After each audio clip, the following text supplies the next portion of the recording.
ভাড়াটে নুরুল হক নূর বলছেন যে এই জামাত ইসলামকে আবার সেই আগের গুপ্ত অবস্থায় ফিরিয়ে দেওয়ার সুব্যবস্থা তারা করবে কিভাবে? নির্যাতন নিপীড়নের মাধ্যমে। বিএনপির 6 মাসে আমি তো কোনো সফলতার একটা নিদর্শন দেখাতে পারবেন না, একটা।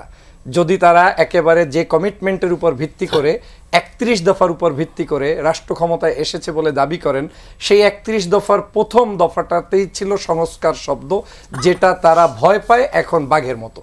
24 ঘন্টা বিরোধী দল যখনই বলে সংস্কার, তখনই তারা ওইটা ব্যতিব্যস্ত হয়ে পড়ে বিরোধী দলের উপরে জুলুম, নির্যাতন, অত্যাচার এবং শব্দচয়নের মাধ্যমে। এমনকি কিছু কিছু মানুষ ওই যে বলেন না আই হ্যাভ এ প্ল্যান, এই আই হ্যাভ এ প্ল্যানটা এখন বাস্তবায়ন করাচ্ছে কিছু ভাড়াটে লোকজনদেরকে দিয়ে। যেমন দেখেন, গত কয়েকদিন আগে আপনার সত্যিই সম্ভবত রাশেদ সম্পর্কে বলেছি, আজকে নূর সাহেব সম্পর্কে একটা কথা বলি। গতকালকের তিনি বক্তব্যে দিচ্ছেন ওদের মানে সম্পর্কে যাদের কারণে আজকের বিএনপি রাষ্ট্র ক্ষমতায়, যেমন সেই জামাত ইসলাম। জামাত বাংলাদেশের জুলাইয়ের অভ্যুত্থানটার নেতৃত্ব দিয়েছে, সক্ষমভাবে সফল করেছে বিদায় আজকের বাংলাদেশের প্রাইম মিনিস্টার জনাব তারেক রহমান। তাকে ভাড়াটে নুরুল হক নূর বলছেন যে এই জামাত ইসলামকে আবার সেই আগের গুপ্ত অবস্থায় ফিরিয়ে দেওয়ার সুব্যবস্থা তারা করবে কিভাবে? নির্যাতন নিপীড়নের মাধ্যমে। তার কথার মিনিং হচ্ছে এইটা। এই নুরুল হক নূর হচ্ছে বিএনপির এখন একজন প্রতিমন্ত্রী। আর এই নুরুল হক নূর সম্পর্কে আমার চিরসবুজ আপা নীলুফার চৌধুরী মনিয়াপা একসময় টকশোতে বলেছিলেন যে নূর হলো একটা গিনিপিক, আমরা সবাই গিনিপিক, কিন্তু নূর আরেকটু অ্যাডভান্স গিনিপিক। আওয়ামী লীগের বি টিম নূরের কিছুই হচ্ছে না, সকালে মাইর খায় বিকেলে দাঁড়াইয়া যায়। এবং ম্যাডাম শেখ হাসিনাকে তখন বলেছিলেন এই নূর সম্পর্কে যে নূর তাকে মা ডাকেন। আপা সামনে, সে কারণে এটা উদাহরণ দিলাম কেন জানেন? এই নূরই যেই গিনিপিক, তিনি বিএনপির এখন প্রতিমন্ত্রী, কিন্তু তিনি বিএনপি নিয়ে কি বলেছেন? একদল খাইছে আরেক দল খাওয়ার জন্য রেডি আছে, নূর বলেছেন প্রবাসীরা কাজ করে না, কাজে ফাঁকি দেয়, নূর বলেছেন জামাতের মতো একটা শক্তিশালী দল ছাড়া আন্দোলন সফল করা যায় না, সেটাও আবার নূর বলেছেন।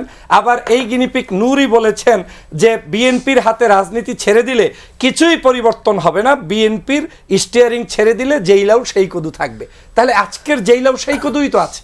এই যে অবস্থাটা তৈরি করেছে, এখন মূলত তাদেরকে ভাড়াটে কেন রাখা হয়েছে? 6 মাসের সকল ব্যর্থতা রাখার জন্য। আমি শুরুতেই বলেছিলাম 6 মাসের কোনো সফলতা নেই। কেন নাই? আপনি একটা সংস্কার দেখাতে পারবেন না এই সরকার করেছে। ডে 1 থেকে সংস্কার বিরোধী সব কাজ তারা করেছে। গণভোটের কথা বলে সংসদে গিয়েছে, গণভোট নিয়ে তাদের কোনো আলোচনা নেই। সংসদের প্রধানমন্ত্রী প্রেসিডেন্টের ভারসাম্য নিয়ে কোনো আলোচনা নেই। এই যে আপকামিং ইলেকশন আসছে প্রেসিডেন্ট, এটা একটা বাংলাদেশের জন্য একটা নতুন একটা প্রতারণা ছাড়া আর কিছু না। আপনি ফটোকপি করবেন, ভোটার তালিকা করবেন, নির্বাচন কমিশন ওখানে গিয়ে টাইম ওয়েস্ট করবে, অথচ নির্বাচন কমিশন জানে যে কে প্রেসিডেন্ট হচ্ছে, তার নাম ক্লিয়ারলি। না, জামাত অংশ নিয়েছে গণতন্ত্র রক্ষার্থে, জাস্ট বেটার, মানে একটু মন্দের ভালো অপশনে, সেটা তো তারা দিয়েইছে। যেমন আজকে কর্নেল অলি সাহেবকে তালিকায় নাম দিয়েছে বিদায় না আলোচনায় এসেছে যে 70 অনুচ্ছেদ কাকে বলে, এবং এই 70 অনুচ্ছেদের কারণে কোন পার্লামেন্ট মেম্বার 70 অনুচ্ছেদের পক্ষে থাকতে পারবে, বিপক্ষে যেতে পারবে। আজকে তো বিএনপির নুরুল ইসলাম মনি সাহেব, আমাদের মাননীয় চিফ হুইপ সাহেব, তিনি তো স্পষ্ট বলে দিয়েছেন যে কোনো পার্লামেন্ট মেম্বার 70 অনুচ্ছেদের নিয়ম অনুযায়ী বাইরে কাউকে ভোট দিতে পারবে না। যদি আমি জেনেই থাকি যে আর কাউকে ভোট দিব না, তাহলে এই টাকাটা ওয়েস্ট না করে আপনি এখন নিজের যে সমস্যা আছে, তৈলের সমস্যা, গ্যাসের সমস্যা, সেটার সমাধান করেন। আপনি শুধু শুধু রাষ্ট্রের অপচয় করছেন কেন? আমি এ কথা কেন বলছি? সরকার কিন্তু 6 মাস সময় পেয়েছিল।